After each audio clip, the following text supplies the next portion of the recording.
नमस्कार, आम्ही सिद्धेश उडतरकर, ओमनाथ ब्रह्म music makers, कुडा घावनाळे, सिंधुदुर्ग.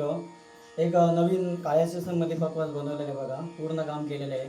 64ची पुढे आहे, दोन्ही साईडला 64ची पुढे आहे आणि तोंड आहे 7चा आहे आणि साईडला 9चा आहे. आणि हा पकवास आहे पुण्याचे दयानंद भानुदास वेदपाठक, नारायणपूर इथले महाराज आहेत, त्यांच्यासाठी हा पकवास बनवला आहे बघा. दाखवतो साऊंड.